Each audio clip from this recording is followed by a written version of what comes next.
بسم الله الرحمن الرحيم. إخواني الكرام، أنتم بصحبة هاي كواليتي من القاهرة لنواصل معكم الاستماع للمصحف الشريف مرتلا بصوت القارئ مشاري بن راشد العفاسي. والآن مع الشريط 13، ويحتوي على سور النمل والقصص والعنكبوت والروم. أعوذ بالله من الشيطان الرجيم. بسم الله الرحمن الرحيم. طاسين. تلك آيات القرآن وكتاب مبين، هدى وبشرى للمؤمنين الذين يقيمون الصلاة ويؤتون الزكاة وهم بالآخرة هم يوقنون. إن الذين لا يؤمنون بالآخرة زينا لهم أعمالهم فهم يعمهون. أولئك الذين لهم سوء العذاب وهم في الآخرة هم الأخسرون. وإنك لتلقى القرآن من لدن حكيم عليم. إذ قال موسى لأهله آنست نارا سآتيكم منها بخبر أو آتيكم بشهاب قبس لعلكم تصطلون. فلما جاءها نودي أن بورك من في النار ومن حولها وسبحان الله رب العالمين. يا موسى إنه أنا الله العزيز الحكيم. وألق عصاك. فلما رآها تهتز كأنها جان ولا مدبرا ولم يعقب. يا موسى لا تخف إني لا يخاف لدي المرسلون. إلا من ظلم ثم بدل حسنا بعد سوء فإني غفور رحيم. وأدخل يدك في جيبك تخرج بيضاء من غير سوء في 9 آيات إلى فرعون وقومه إنهم كانوا قوما فاسقين. فلما جاءتهم آياتنا مبصرة قالوا هذا سحر مبين. وجحدوا بها واستيقنتها أنفسهم ظلما وعلوا فانظر كيف كان عاقبة المفسدين. ولقد آتينا داود وسليمان علما وقال الحمد لله الذي فضلنا على كثير من عباده المؤمنين. وورث سليمان داود وقال يا أيها الناس علمنا منطق الطير وأوتينا من كل شيء إن هذا لهو الفضل المبين. وحشر لسليمان جنوده من الجن والإنس والطير فهم يوزعون حتى إذا أتوا على واد النمل قالت نملة يا أيها النمل ادخلوا مساكنكم لا يحطمنكم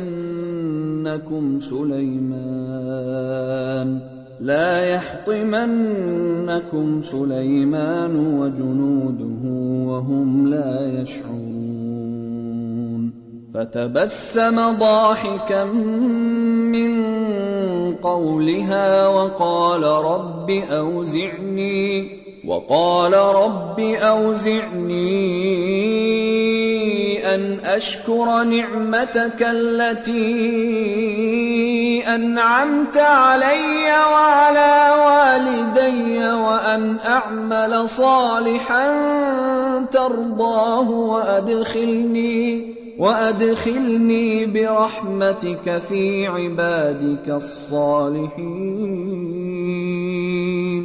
وتفقد الطير فقال ما لي لا أرى الهدهد أم كان من الغائبين لأعذبنه عذابا شديدا أو لأذبحنه أو ليأتيني بسلطان مبين فمكث غير بعيد فقال أحطت بما لم تحط به وجئتك من سبأ بنبأ يقين إني وجدت امرأة تملكهم وأوتيت من كل شيء ولها عرش عظيم وجدتها وقومها يسجدون للشمس من دون الله وزين لهم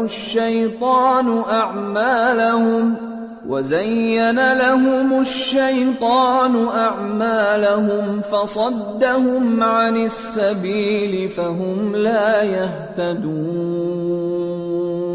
ألا يسجدوا لله الذي يخرج الخبأ في السماوات والأرض ويعلم ما تخفون وما تعلنون الله لا إله إلا هو رب العرش العظيم قال سننظر أصدقت أم كنت من الكاذبين اذهب بكتابي هذا فألقه إليهم ثم تول عنهم فانظر ماذا يرجعون قالت يا أيها الملأ إني ألقي إلي كتاب كريم إنه من سليمان وإنه بسم الله الرحمن الرحيم ألا تعلوا علي وأتوني مسلمين قالت يا أيها الملأ أفتوني في أمري ما كنت قاطعة أمرا حتى تشهدون قالوا نحن أولو قوة وأولو بأس شديد والأمر إليك فانظري ماذا تأمرين قالت إن الملوك إذا دخلوا قرية أفسدوها وجعلوا أعزة عزة أهلها أذلة وكذلك يفعلون وإني مرسلة إليهم بهدية فناظرة بما يرجع المرسلون فلما جاء سليمان قال أتمدونني بمال فما آتاني الله خير مما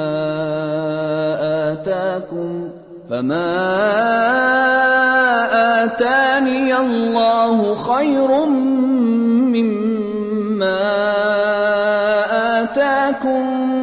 بل أنتم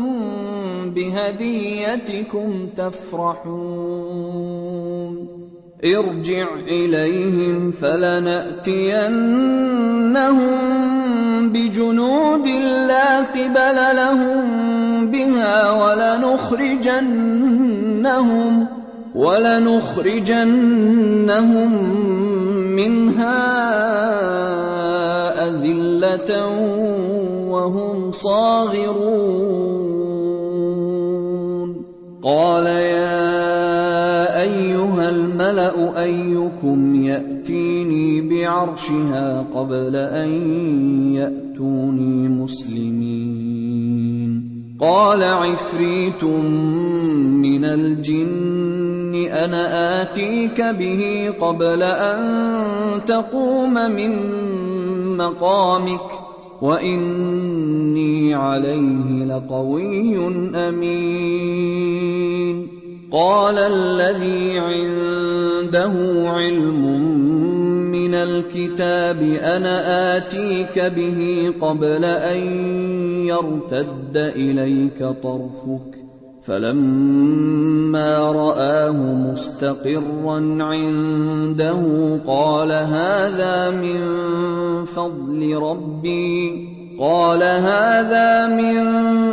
فضل ربي ليبلوني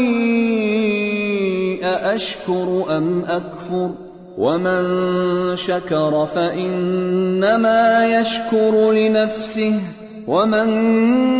كفر فإن ربي غني كريم قال نكروا لها عرشها ننظر أتهتدي أم تكون من الذين لا يهتدون فلما جاءت قيل أهكذا عرشك قالت كأنه هو وأوتينا العلم من قبلها وكنا مسلمين وصدها ما كانت تعبد من دون الله إنها كانت من قوم كافرين قيل لها ادخل الصرح فلما رأته حسبته لجة وكشفت عن ساقيها قال إنه صرح ممرد من قوارير قالت رب إني ظلمت نفسي وأسلمت مع سليمان لله رب العالمين ولقد أرسلنا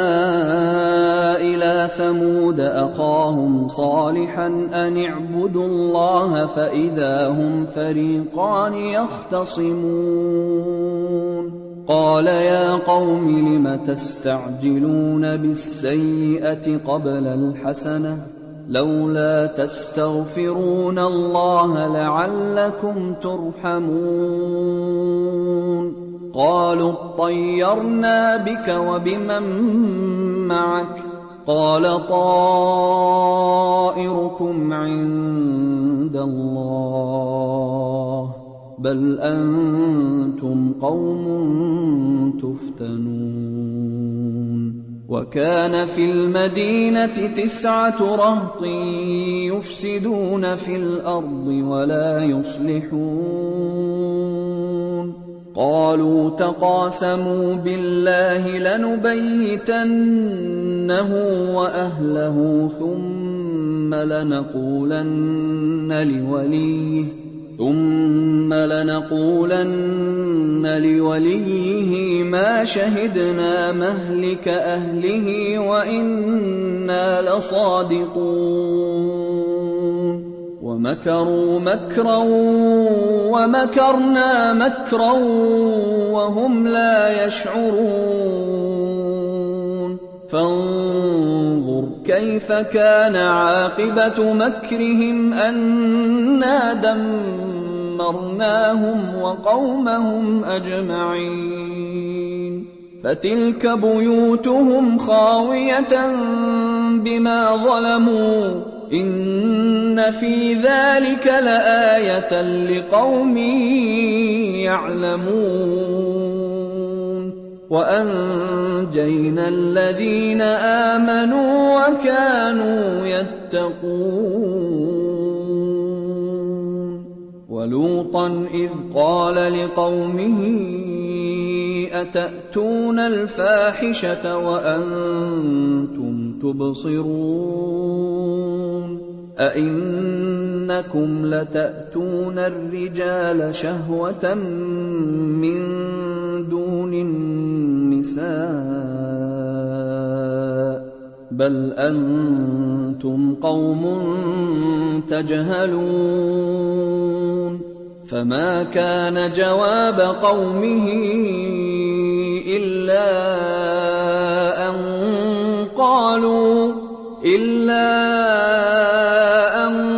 قالوا أخرجوا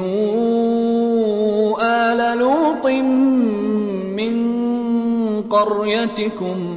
إنهم أناس يتطهرون فأنجيناه وأهله إلا امرأته قدرناها من الغابرين وأمطرنا عليهم مطرا فساء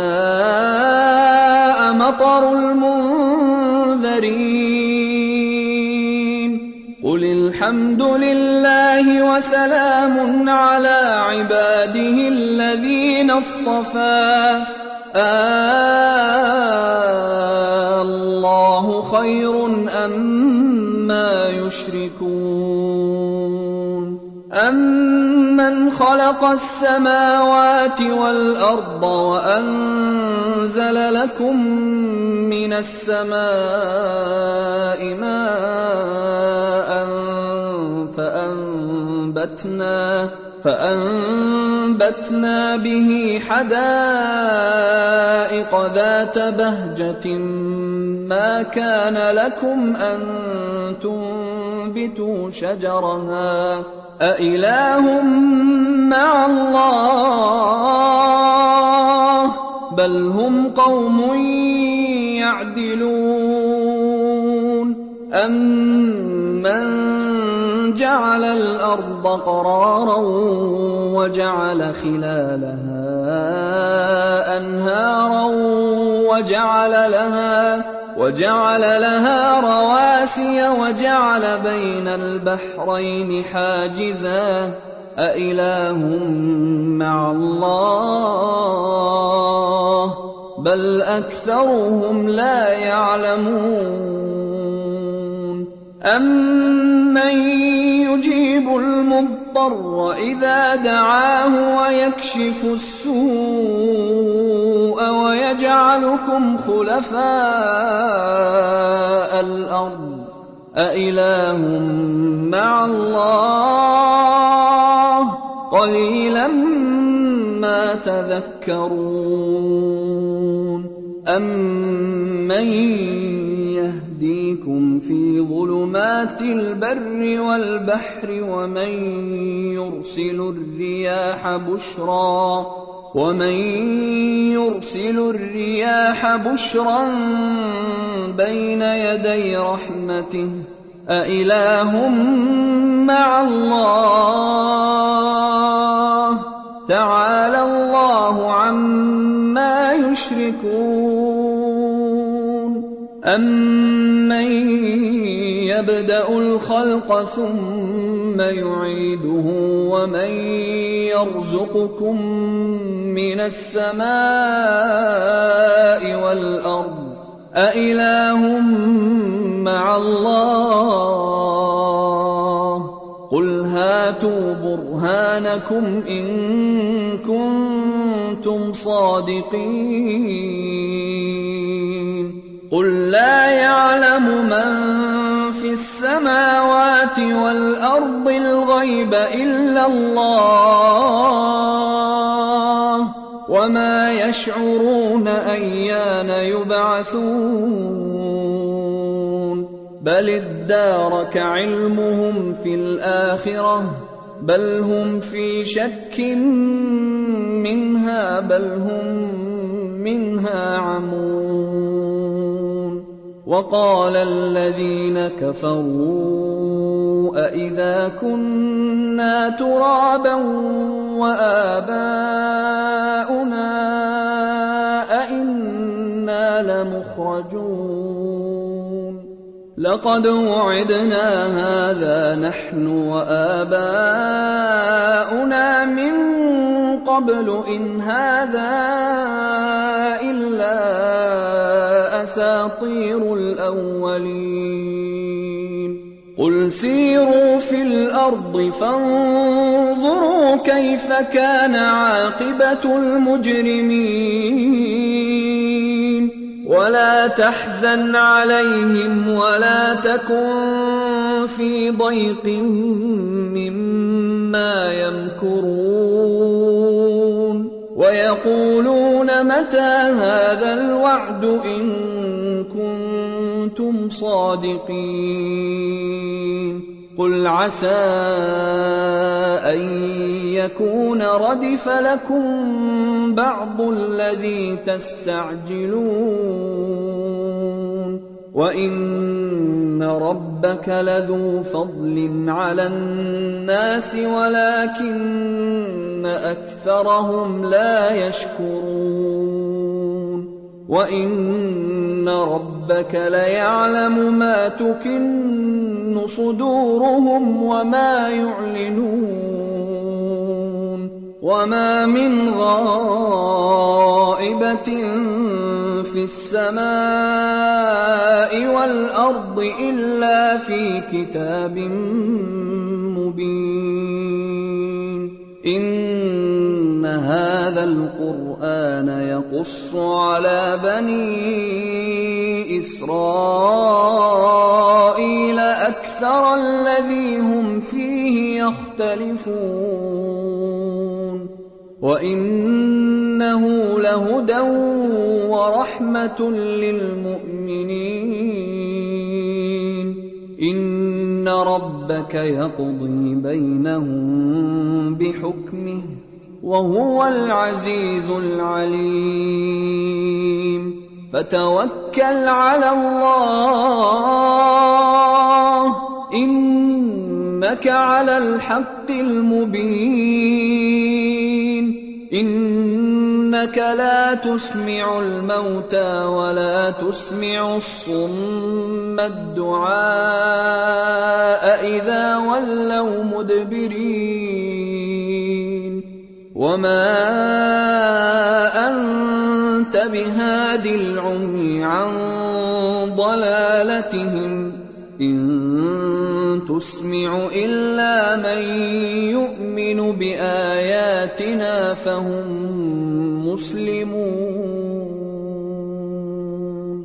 وإذا وقع القول عليهم أخرجنا لهم دابة من الأرض تكلمهم أن الناس كانوا بآياتنا لا يوقنون ويوم نحشر من كل أمة فوجا ممن يكذب بآياتنا فهم يوزعون حتى إذا جاءوا قال أكذبتم بآياتي ولم تحيطوا بها علما أم ماذا كنتم تعملون ووقع القول عليهم بما ظلموا فهم لا ينطقون ألم يروا أنا جعلنا الليل ليسكنوا فيه والنهار مبصرا إن في ذلك لآيات لقوم يؤمنون ويوم ينفخ في الصور ففزع من في السماوات ومن في الأرض إلا من شاء الله وكل أتوه داخرين وترى الجبال تحسبها جامدة وهي تمر مر السحاب صنع الله الذي أتقن كل شيء إنه خبير بما تفعلون من جاء بالحسنة فله خير منها وهم من فزع يومئذ آمنون ومن جاء بالسيئة فكبت وجوههم في